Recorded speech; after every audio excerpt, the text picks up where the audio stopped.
Sidang di Mahkamah Konstitusi yang tadinya kita kira akan berjalan dengan membosankan, ternyata bisa menjadi tontonan yang menarik. Salutlah buat tim 01 dan 03 yang mampu menyajikan saksi-saksi ahli yang bikin kita jadi menyimak apa saja bentuk-bentuk kecurangan yang terjadi selama pemilu 2024 ini. Dan menariknya, penonton tidak disibukkan dengan angka-angka saja seperti sidang di Pilpres sebelumnya yang bikin bosan. Tetapi sidang kali ini memang difokuskan pada model kecurangan yang TSM atau terstruktur, sistematif, dan masif. Sehingga menarik mendengarkan bagaimana proses kecurangan itu berjalan. Dan nggak tahu kenapa, saya itu punya firasat yang bagus dengan Mahkamah Konstitusi kali ini. Susunan komposisi hakim-hakim Mahkamah Konstitusi dengan Ketua MK-nya Soehartoyo membuat saya merasa punya harapan besar bahwa Mahkamah Konstitusi kali ini berbeda dengan Mahkamah Konstitusi ketika dipimpin oleh pamannya Gibran, Anwar Usman. Sebagai catatan ya, Ketua MK Soehartoyo yang menjadi pimpinan sidang itu sempat menangis ketika dilantik menjadi ketua menggantikan Anwar Usman. Soehartoyo pada waktu itu merasa bahwa Mahkamah Konstitusi kehilangan marwah dan kehormatannya sebagai lembaga hukum tinggi negara dan menjadi bulan-bulanan ejekan warga sebagai mahkamah keluarga lah, mahkamah kalkulator lah, dan ejekan-ejekan lainnya. Dan Soehartoyo terlihat punya tekad untuk mengembalikan marwah mahkamah supaya tetap dipercaya masyarakat Indonesia di tengah gelombang ketidakpercayaan yang seperti tsunami melanda. Tapi apakah mungkin, misalnya nih, Mahkamah Konstitusi membatalkan hasil pemilu 2024 ini? Kita memang nggak punya sejarah itu. Tetapi saya mencatat bahwa di seluruh dunia pernah terjadi 4 negara di mana mahkamahnya akhirnya membatalkan hasil pemilu karena terbukti ada kecurangan yang TSM.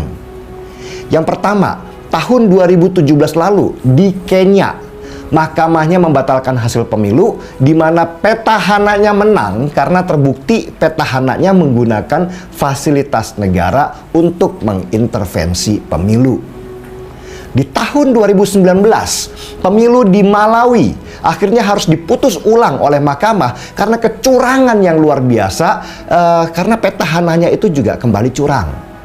Tahun 2019 juga di Bolivia, pemilu diulang oleh mahkamah meski Presiden Bolivia sebagai petahana menang 1 putaran ketika bukti-bukti kecurangan semakin terbuka.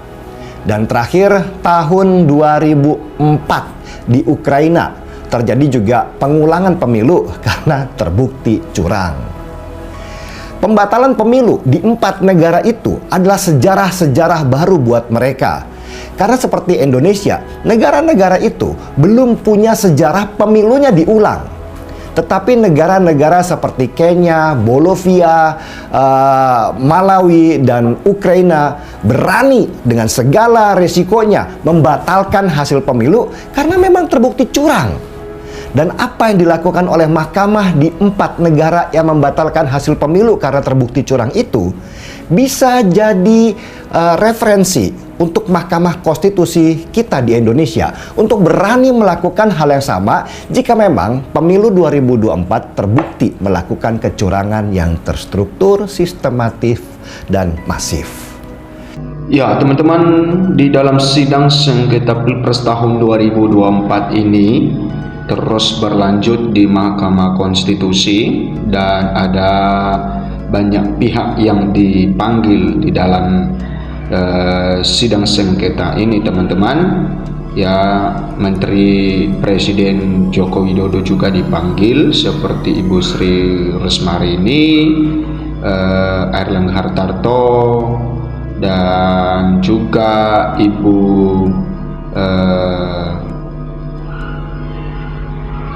Menteri Keuangan, ya, Sri Mulyani. Nah, tidak tertutup kemungkinan juga akan dipanggil nantinya Presiden Joko Widodo, ya, karena sering disebut-sebut Jokowi sebagai orang yang terlibat di dalam Pilpres tahun 2024 ini. Oke. Saksi pihak KPU di sidang MK sebut Sirekap sudah diverifikasi Google. Kami percaya saja.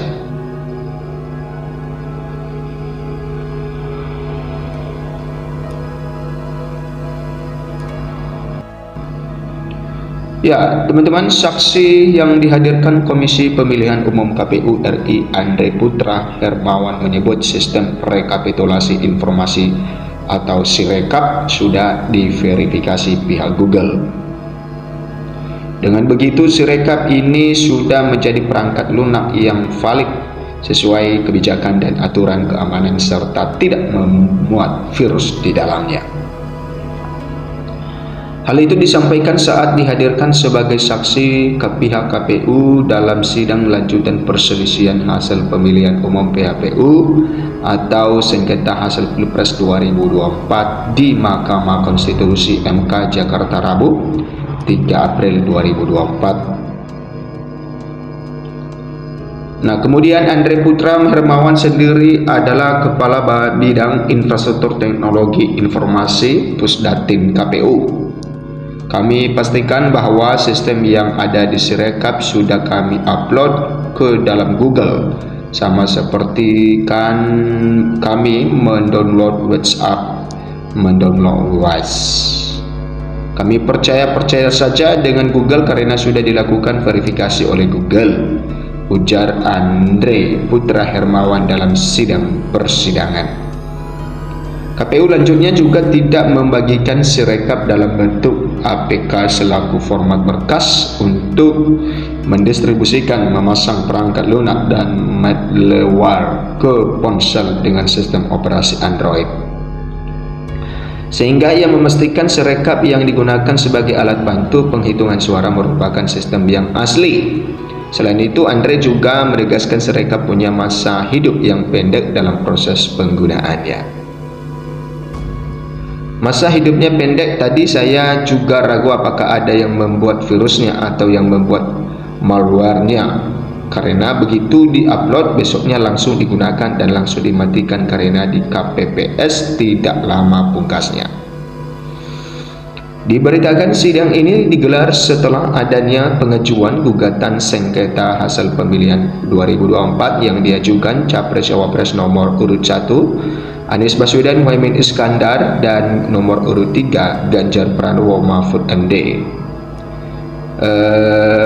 Pasca KPU menetapkan Capres-Cawapres nomor urut 2 Prabowo Subianto Gibran Raka Buming Raka sebagai pemenang Pilpres 2024. Nah, teman-teman, itulah tentang kesaksian dari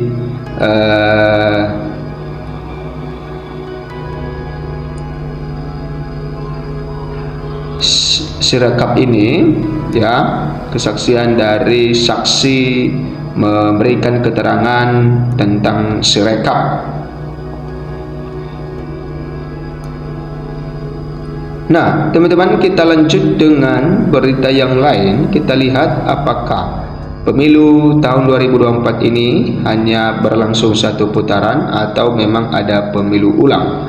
Ya, tentu ini nantinya tergantung dari apa yang diputuskan oleh Mahkamah Konstitusi di dalam dugaan sengketa Pilpres tahun 2024 ini, sehingga nantinya apakah ini nanti akan berlanjut dengan dilakukan satu putaran lagi atau sesuai dengan juga permintaan dari kubu 01 dan 03 bahwa Prabowo Gibran akan didiskualifikasi sebagai pemenang, ya, karena dianggap sudah melakukan dugaan-dugaan kecurangan. Itu menurut dari kubu 01 dan juga 03.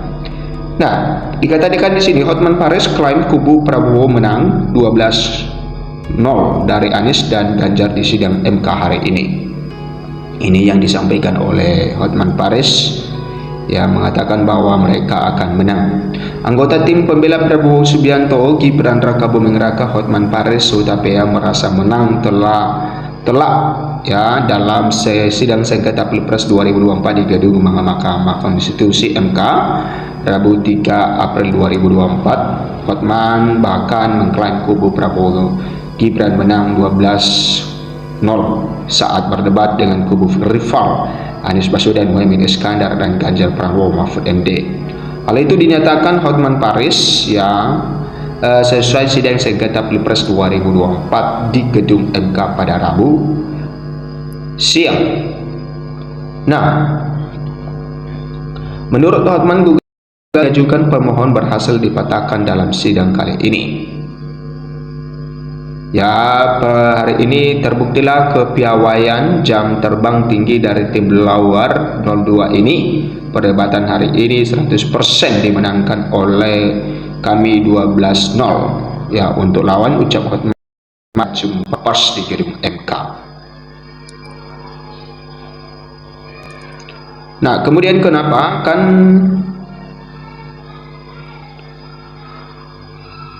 salah satu inti gugatan bahwa hasil keputusan final suara tersebut dicatat karena katanya berasal dari rekap yang curang jelasnya. Nah, Hotman mengatakan fakta persidangan kali ini terungkap bahwa hasil Pilpres 2024 diumumkan KPU berdasarkan dari hasil hitungan suara manual. Karena itu ia menilai gugatan pemohon terkait kendala sirekap tidak relevan.